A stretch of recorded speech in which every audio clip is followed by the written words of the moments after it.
Très chers frères et sœurs, aujourd'hui est un grand jour, jour de fête et de joie. Nous célébrons la solennité de Pâques. Nous célébrons la résurrection de notre Seigneur Jésus-Christ. Le Christ est vraiment ressuscité, alléluia. À lui la gloire et la souveraineté pour les siècles des siècles. Nous célébrons le dimanche de Pâques, sommet de notre foi. Si le Christ n'était pas ressuscité, vaine serait notre foi, disait saint Paul. Cette dernière, notre foi donc s'enracine dans la résurrection du Fils de Dieu. Dans la première lecture tirée des Actes des Apôtres, le chapitre 10, le verset 34 puis 37 à 43, Pierre fait une catéchèse qui est en même temps un kérigme. Jésus-Christ est ressuscité pour nous.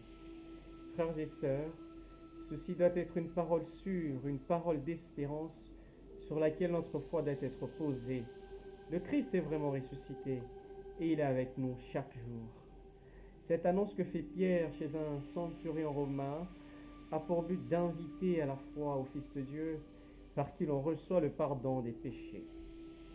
De la même dynamique de l'annonce, dans l'évangile d'aujourd'hui tiré de l'évangile de Jésus-Christ selon saint Jean, le 20e chapitre, les 9 premiers versets, Marie-Madeleine annonce la résurrection du Christ aux apôtres après s'être rendue de bon matin au tombeau. Elle se rend compte que la pierre est enlevée.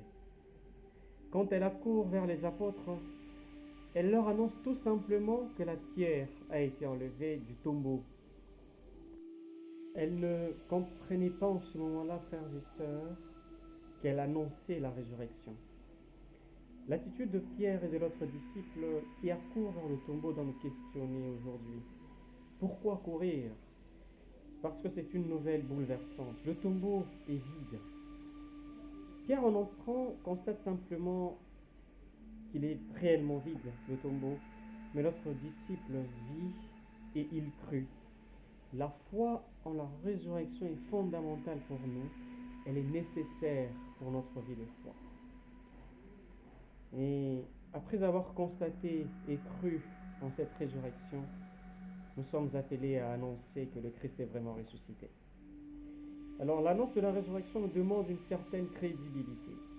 Comment dire que Jésus est ressuscité si nous vivons dans l'ombre du péché?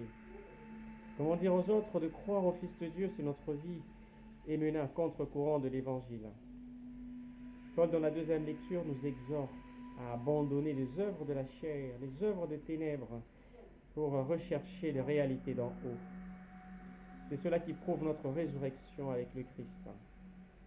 Les œuvres des ténèbres, les œuvres de lumière, nous nous questionnons, de quoi s'agit-il réellement?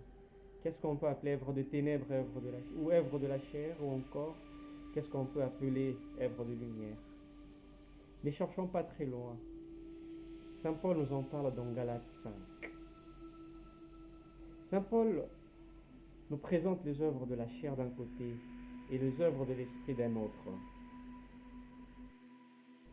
Les œuvres de la chair à abandonner, frères et sœurs, sont l'inconduite, l'impureté, la débauche, l'idolâtrie, la sorcellerie, la haine, la rivalité, la jalousie, les emportements, les intrigues, les divisions, le sectarisme, les beuveries, les orgies et autres choses du même genre.